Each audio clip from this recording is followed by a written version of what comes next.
What do you want to see from Jalen? Jalen, I want to see him improve some from the spring. Obviously, he came with us. He's been here through a spring practice. He's been here through a summer. See how much he's retained. See what type of shape he's in. See where he's at mentally, and see how much we can do with him. What were you most impressed by what you saw from him in the spring, and what does he need to work on? You know, obviously, I think just getting here, I think the change from leaving home was big. You know, a lot of times, not only the media, but fans and people in general, don't realize these are 17, 18-year-old kids who just left home. It's a transition. Some people transition, could have left when they were 12. Some people could have left, still want to stay at home. So, that's a huge part of it, being a student athlete. How does he handle the schoolwork? And, he's done everything we've asked him to do since he's been here from that realm. And so I need to see him continue to grow, continue to learn football-wise. And then all of a sudden, once he has some success, build on his confidence. Build on that. Build on, not only a successful block, but successful in being able to run routes and catch for us. Obviously, he has a ton of raw talent, but are you in the spring, you just kind of start seeing him become a little bit more polished, and maybe in terms of route running and other things? I don't know if we ever got there in the spring where I could say he was better in practice 15 than he was in practice 1. How much further he's got to go? He's got some, but he's got to have go far enough where he's got confidence not only in himself, but that he's one of our best 11 we can put out there. What about Davis Allen? What are your expectations for him? Oh, he's going to get an opportunity. He's a freshman, good-looking kid. He's 235 pounds, 6'4.5", runs good at it. I would say probably if you really watched him, he may be the best athlete of the bunch. He was a really good high school basketball player. He was a really good high school baseball pitcher. He's a good athlete, so I'm interested to see where he's at after being here in second session summer school, and then to see where we can get him for the first couple games. Thanks, Coach. What about J.C. Chalkin, where he's at right now, his development? J.C.'s been in our program a couple years. He hasn't been called upon to be the starter, and now he's earned that right this spring and this summer, and he'll be the kind of the league dog going into fall camp and see how he can do as far as holding that role. Excited about his opportunity. He's been a backup player for us so far, and it'll be interesting to see how he handles the role of being the starter.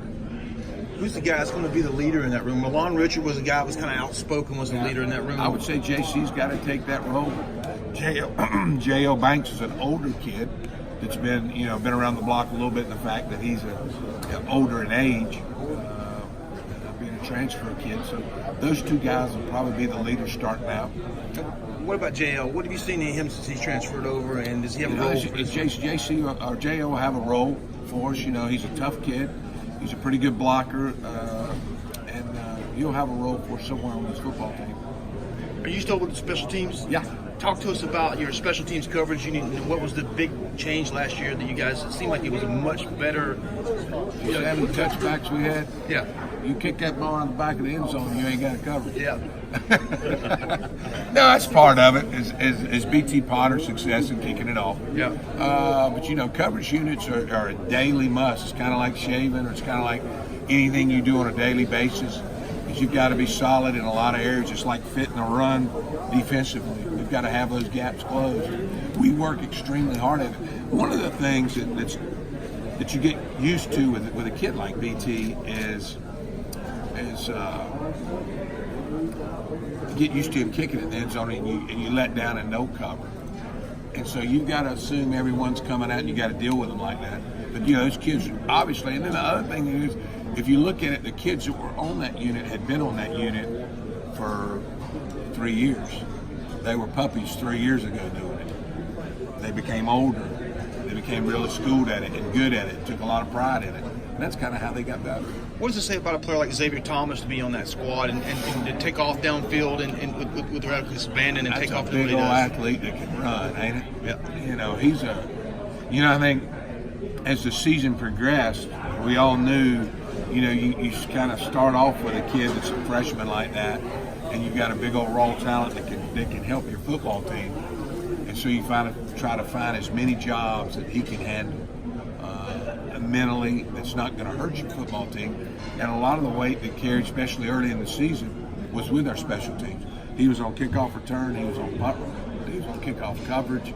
We used him in punt return. And then as he started making plays and getting it and making defensively, he started playing a lot more. Is it an unwritten rule or a written rule that the players run through the end zone and out? That's one of our trademarks. We want to make sure that we cover all the way down. Yeah, we see it when they're running right out. Yeah, we want to make sure we cover all the way down. We give them a loaf if they don't. Yeah, I figured that had to be. Do you use that?